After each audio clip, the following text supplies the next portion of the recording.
Bíblia em Foco, com o evangelista José Luiz.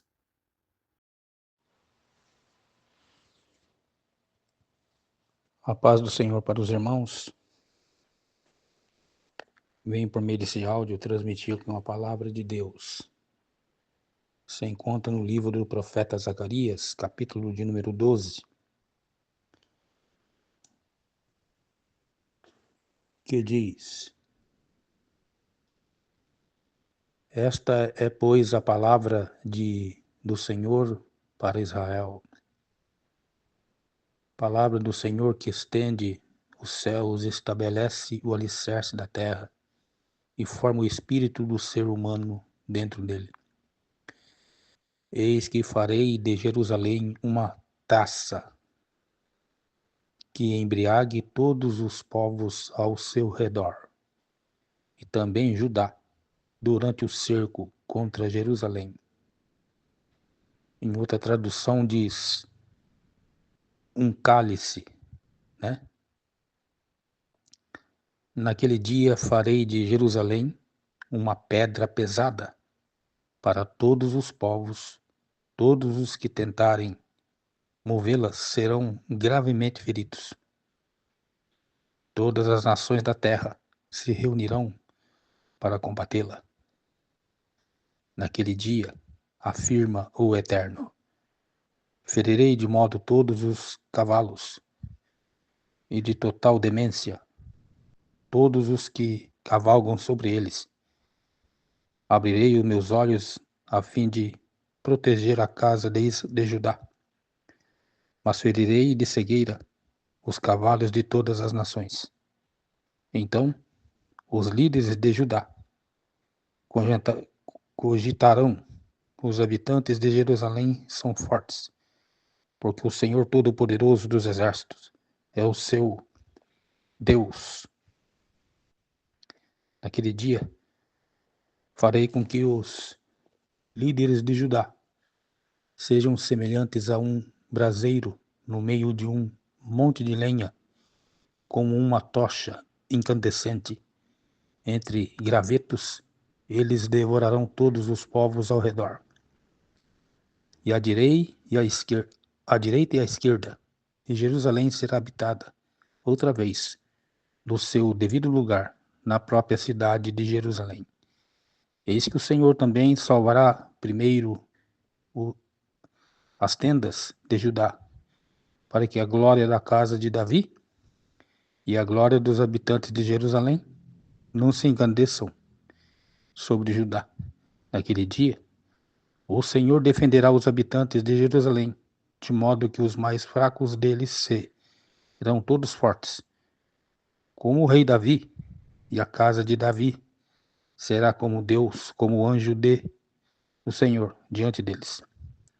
Naquele dia, tratarei de arrasar todas as nações que atacarem Jerusalém, mas derramarei sobre toda a família de Davi e sobre todos os habitantes de Jerusalém um espírito de ação de graças e de oração.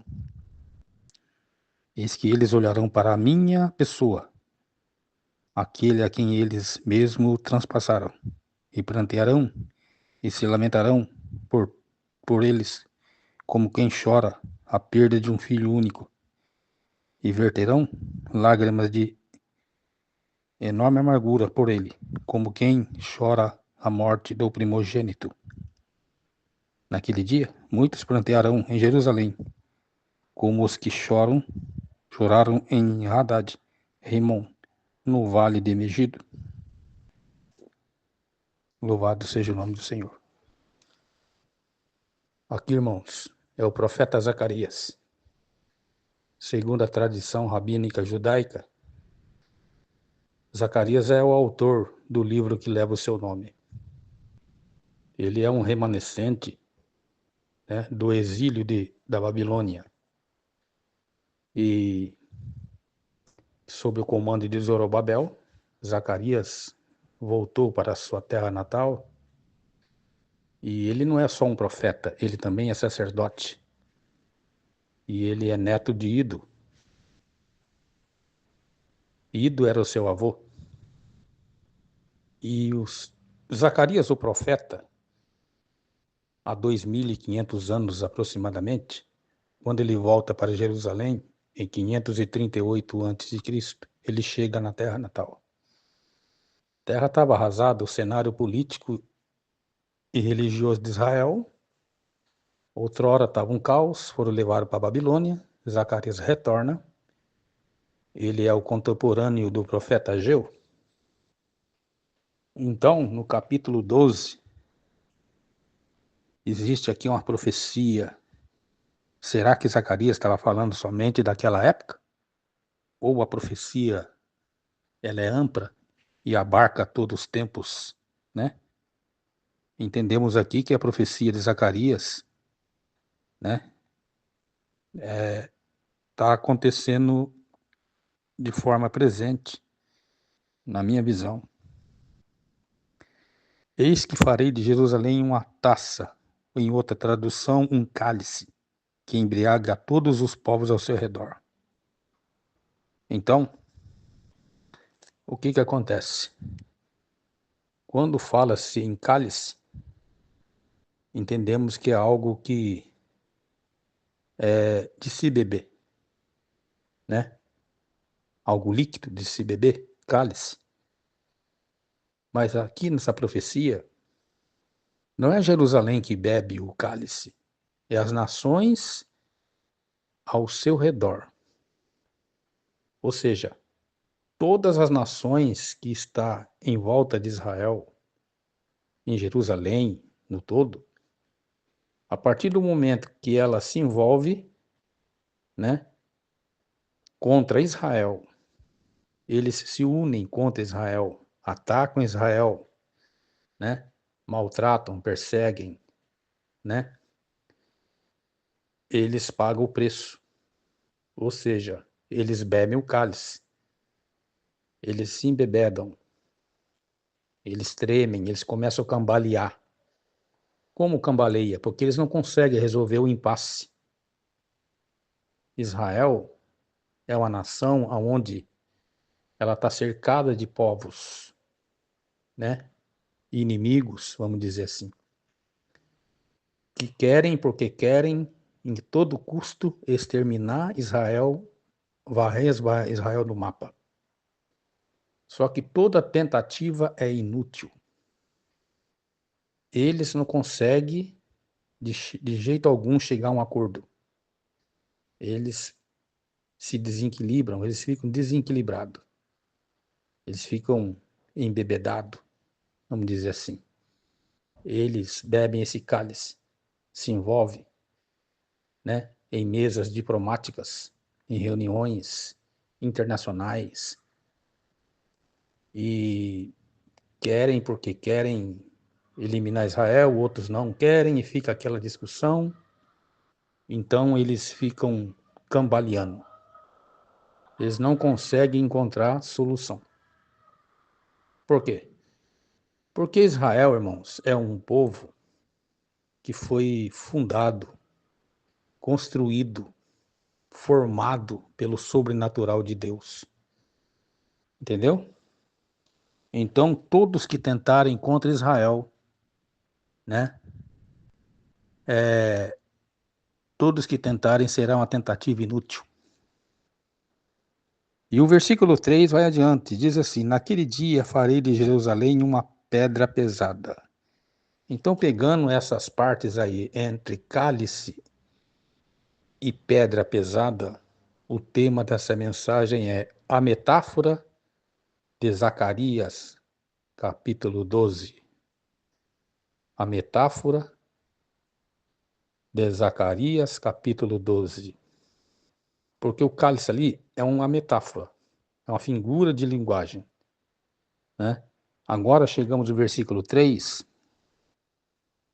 Naquele dia farei de Jerusalém uma pedra pesada para todos os povos. Isso significa que não é só aquelas nações que estão em volta do Oriente Médio, ali de Israel, no Oriente Médio, entre os Emirados Árabes, Líbano, né, Catar, Arábia Saudita, Irã, né? Jordânia.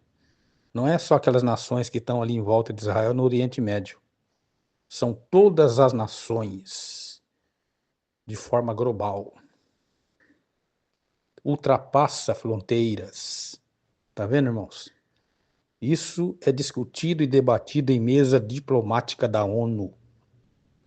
Israel, o tempo todo, está sendo discutida entre essas reuniões, né, que eles promovem lá na ONU. Então, pedra pesada é uma metáfora. Todos que envolvem com Israel, né, eles se envolvem como se alguém tentasse pegar uma pedra pesada e não conseguia porque a sua força é pouca. Todos que for tentar levantar essa pedra, não tendo força, não vai conseguir, né? Literalmente falando, se uma pessoa for tentar pegar uma pedra pesada, além do que ela pode levantar, o peso, ela vai se machucar, ela vai sentir dor, ela vai ficar ferida, ela não vai aguentar. É o que acontece. Todas essas nações se reúnem ali na ONU, né, nos debates diplomáticos, políticos, né, de forma geopolítica e tal, e eles não conseguem resolver o problema. Eles não conseguem. Eles tentam de tudo quanto é forma e não conseguem. Eles acham que vão conseguir em curto prazo, mas quando eles vê, o resultado é diferente, né? Porque é um peso, né? É como se fosse uma pedra pesada que alguém não tem força o suficiente para erguer ela. E aí acaba se machucando, se ferindo e sentindo dor. É o que está acontecendo aqui no capítulo 12. A profecia vai dizer, né? Naquele dia farei de Jerusalém uma pedra pesada para todos os povos. É todos, não é só as nações do Oriente Médio. Todos que tentarem movê-la serão gravemente feridos. Movê-la serão gravemente feridos. Todas as nações da terra se reunirão para combatê-la. Ou seja, não conseguirão, não terão sucesso.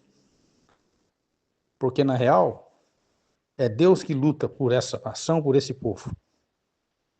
Deus escolheu esse povo como povo da promessa, escolheu esse povo e não tem como discutir, né? Deus faz o que bem entende. Então, aqui está escrito: pedra pesada. Todos que se envolvem tentando destruir a nação não conseguirão. É pedra pesada. Naquele dia, afirma o Eterno: ferirei de medo todos os cavalos e de todas as demências, todos que cavalgam sobre ele, abrirei os meus olhos, a fim de proteger a casa de Judá, mas ferirei de cegueira os cavalos de todas as nações. Então, todas as nações que tentarem um plano, né, de extermínio contra Israel não conseguirão. Olha lá.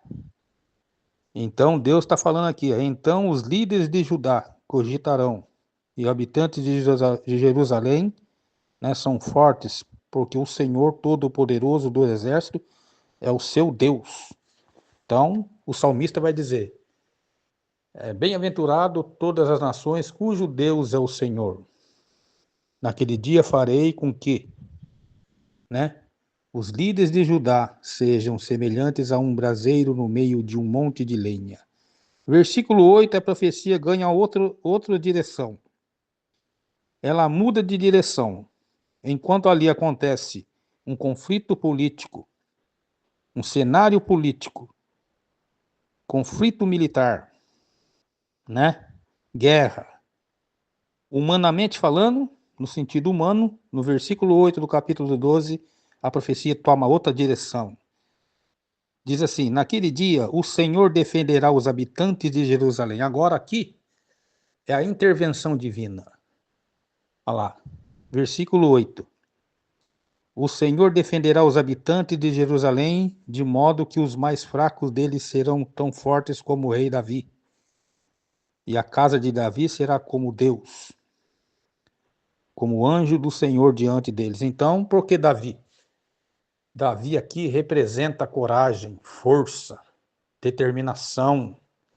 É isso aí, irmãos. O inimigo, o adversário, quer destruí-la, quer destruí-lo, quer varrer você do mapa, quer te apagar, exterminar sua fé, tirar sua coragem, riscar você, né? Apagar você, irmão, irmã, obreiro. Mas o Senhor pelejará por vós e vós calareis. Ô glória! O Senhor está na guerra com você, irmão. O Senhor está na guerra com você, irmã. O Senhor está na guerra com você, obreiro. O Senhor Deus está contigo, meu irmão, minha irmã. Ouvintes, não desanime. Levanta a tua cabeça e anda. Marche, porque o Senhor pelejará por vós e vós calareis. Então a profecia de Zacarias aqui, verso 8, toma outra direção. Olha lá. Davi representa coragem. Davi, né, lutou com um gigante. Ele não correu. Ou seja, um ditado popular, diante de Deus, qualquer gigante tomba. Louvado seja o nome do Senhor. E aqui, o profeta vai adiante. Só que quando chega no versículo 10, a profecia vai em outra direção de novo. Aqui o conflito agora, né? Acontece o conflito lá, no começo do capítulo 12. Versículo 8, a intervenção divina. No versículo 10, mas derramarei sobre toda a família de Davi, sobre todos os habitantes de Jerusalém, um espírito de ação de graças, de oração. Isso significa que haverá um avivamento espiritual, né? Uma mudança de visão, né? Uma parte sensorial será ativada. A visão será aguçada. Olharão para mim e me reconhecerão. Isso lembra um evento que aconteceu, né? Isso lembra o que algo que foi rejeitado, deixado de lado. Então haverá aqui um avivamento. Agora a mudança é dentro do coração do povo, né? É lá dentro do coração. Primeiro o conflito humano, depois a intervenção divina, no capítulo 12 de Zacarias. No versículo 10, isso acontece no coração da pessoa, né? Lá dentro do íntimo. Ali desencadeia o quê? Um arrependimento, né? Uma visão diferente de olhar para Deus, uma forma diferenciada de olhar para Deus. Ou seja, Senhor, estou aqui, perdoa meus pecados. Eu sei que eu fiz tanta coisa errada, mas agora eu estou reconhecendo o seu sacrifício na cruz do Calvário. O Senhor morreu por mim lá. O amor do Senhor é incondicional. E agora, Senhor, obrigado pelo avivamento, pela mudança de comportamento, pela transformação radical. Porque o Senhor amou o mundo de tal maneira que deu o seu Filho unigênito para que todo aquele que nele crê não pereça, mas tenha vida eterna. Então, Jesus disse: vinde a mim os que estáis cansados e oprimidos, eu vos aliviarei. Aprendei de mim que sou manso e humilde de coração, acharás descanso para vossas almas. Então, irmão, o povo judeu está sendo oprimido o tempo todo, mas nunca eles foram apagados do mapa. Isso é um milagre vivo.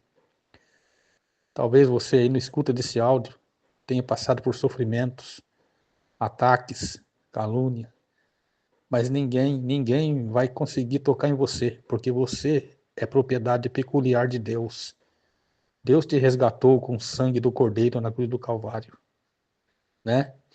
Muitos falam, levantam contra ti, mas o Senhor pelejará por vós e vós calareis, né? Então nessa tarde levanta a sua cabeça. Na antiguidade, né? Quando a nação cercava uma outra nação, eles ajuntavam entre eles e faziam um cerco. Qual era a ideia deles? É cercar a nação. E dias e após dias, aquele cerco ficava ali em volta da nação. E as pessoas ficavam presas, não podiam sair. Começava a acabar a água, começava a acabar a comida. e eles começavam a passar necessidade, sede, fome, né? Não tinha como sair, estava cercado, sitiada. É nesse cenário que Zacarias está falando, né? Ele está falando exatamente dentro, ele está usando esse cenário para mostrar o futuro de Israel, né? Mas o destino dessa nação israelita será uma maravilha, porque o Senhor resgatará eles e o Senhor Jesus habitará um milênio aqui na terra. Você talvez possa estar cercado. Vários problemas te cercam. Várias coisas acontecem ao mesmo tempo. Você talvez esteja perdendo a esperança, né? Você está ficando raquítica, precisando de um alimento. Mas não um alimento que você almoça e janta e faz lanche, mas o alimento espiritual. Jesus disse: eu sou o pão da vida, quem comer de mim nunca mais terá sede, terá fome. Quem beber de mim nunca mais terá sede, né? O inimigo tenta te cercar, mas o Senhor, o anjo do Senhor acampa ao seu redor do que os teme e os livra do mal. Ei, acorda, levanta a cabeça. Não se rebaixe, não se desvalorize, não perca a esperança, né? Porque o Senhor está contigo por onde quer que andares. Esta é a palavra da tarde.